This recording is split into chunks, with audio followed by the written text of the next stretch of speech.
Les membres du Parti québécois éliront leur nouveau chef au mois de mai 2015, soit un peu plus d'un an après leur défaite aux élections du 7 avril dernier. Pour l'instant, 5 personnes ont confirmé leur candidature.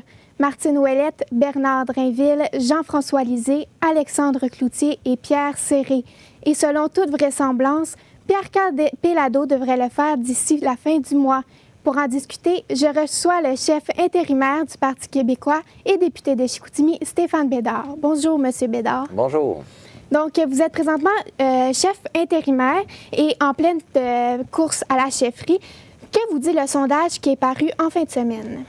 Le sondage, évidemment, un sondage, c'est une photo à un moment donné, donc de l'électorat. Ce qu'on y voit, c'est un taux d'insatisfaction qui est assez défavorable à l'égard du gouvernement. Les gens ont des craintes par rapport au choix qui a été fait sur l'austérité, les coupes qu'il y a.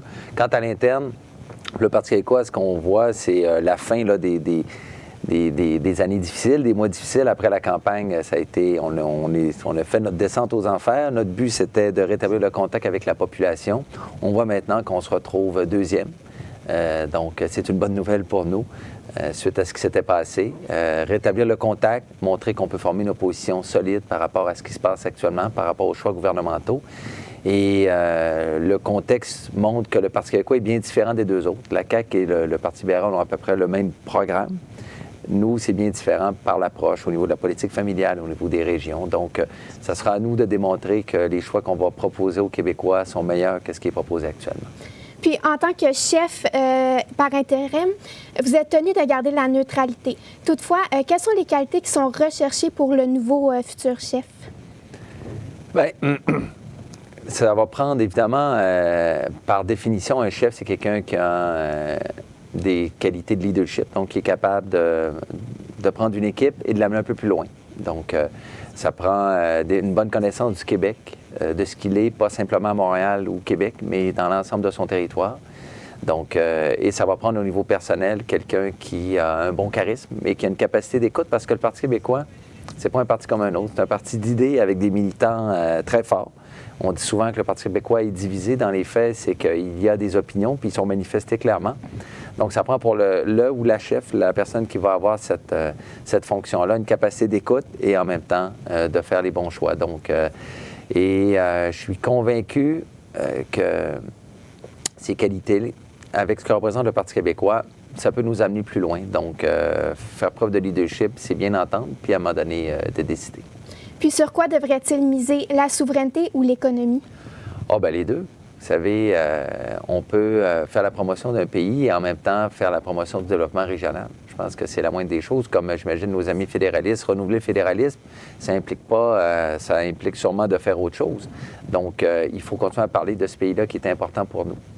Moi, je pense pour l'avenir du Québec, c'est ce qu'il y a de plus simple, c'est celui de gérer nous-mêmes nos impôts, de prendre nos décisions. Et en même temps, de parler de ce qui est très concret. Mais la souveraineté, vous savez, c'est très concret. C'est quand même assez incroyable que c'est le fédéral à Ottawa qui va déterminer s'il y aura un péage ou non sur le pont Champlain.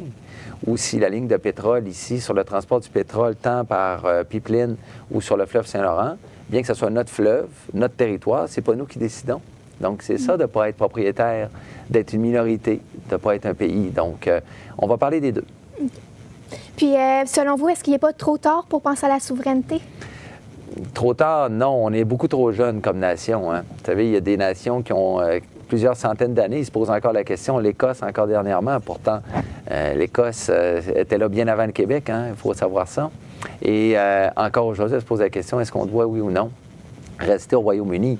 La Catalogne, même chose, en Espagne. Donc, au contraire, il y a près de, je regarde dans peut-être les 60 dernières années, 50 dernières années, il y a eu plus de 40 nouveaux pays à travers le monde qui ont tous bien réussi.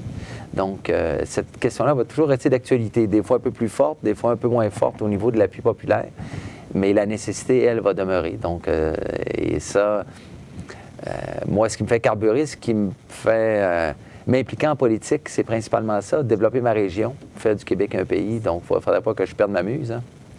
Puis, selon vous, est-ce qu'il faut faire beaucoup de travail auprès des jeunes parce qu'on sait que dans les sondages, ils sont plus bas?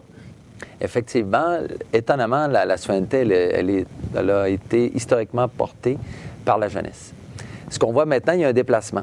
Les plus âgés On a plus d'appui, avant on n'avait pas du tout. Alors ça, c'est quand même une bonne nouvelle. Dans les plus jeunes, elle est très favorable. Entre 18 et 24 ans encore, au niveau du Parti québécois, le dernier sondage montrait que le Parti québécois est redevenu le premier dans les intentions de vote des 18 à 24. Où c'est plus dur, c'est les 24 à 44. Et ça, il y a un creux là qui peut s'expliquer de différentes choses. Peut-être après le référendum de 95, le peu d'intérêt qu'on a mis à faire la promotion de cette idée-là. Mais là, d'expliquer comment une génération et pas contre, mais est plus désintéressé face à cette question-là, bien, c'est un défi pour nous autres militants, parce qu'on ne peut pas faire un pays sans avoir l'appui des jeunes. Ça, c'est évident, parce que c'est eux qui ont à relever ce défi-là, à le façonner à leur image. Donc, il faut, dans nos instances, avoir plus de jeunes, ça, on en a, mais il faut que ces jeunes-là soient plus communicatifs dans leur génération. C'est ce qu'on va essayer, mais c'est un beau défi, intéresser les jeunes à la politique. Les 24-44 ans, ça reste les plus concernés par les politiques publiques. Mais selon vous, comment on va faire pour les reconquérir? Je pense de leur parler de façon plus concrète ce que ça représente pour eux. C'est peut-être ce qu'on a oublié. Ce projet-là a été porté par une génération. Et maintenant, il y en a une autre qui a pris le relais. Moi, j'ai 46 ans. Vous savez, je ne suis pas très vieux. Je regarde Alexandre, à la fin de la trentaine, Alexandre Cloutier. Sylvain Gaudreault ne doit même pas avoir 40 ans. Donc, Véronique est aussi très jeune dans nos députés. On a beaucoup de jeunes qui représentent cette tranche d'âge-là. Comment les rejoindre? Comment leur donner le goût de participer? C'est sûr qu'il faut leur ramener l'idée de souveraineté autour de choses très concrètes. C'est pour ça que je parlais du pont Champlain tantôt, du pipeline. Pour quelqu'un qui est questionné par l'environnement, bien, il reste que le fait d'être une minorité et pas être un pays fait en sorte que je n'ai pas le dernier mot sur mon territoire. Donc, vous voyez, de l'illustrer concrètement. Je pense que c'est le défi qu'on a dans les prochains mois, les prochaines années. Donc, merci, M. Bédard. Je m'entretenais avec le chef intérimaire du Parti québécois et député de Chicoutimi, M. Stéphane Bédard. Merci à vous à la maison. On se retrouve la semaine prochaine.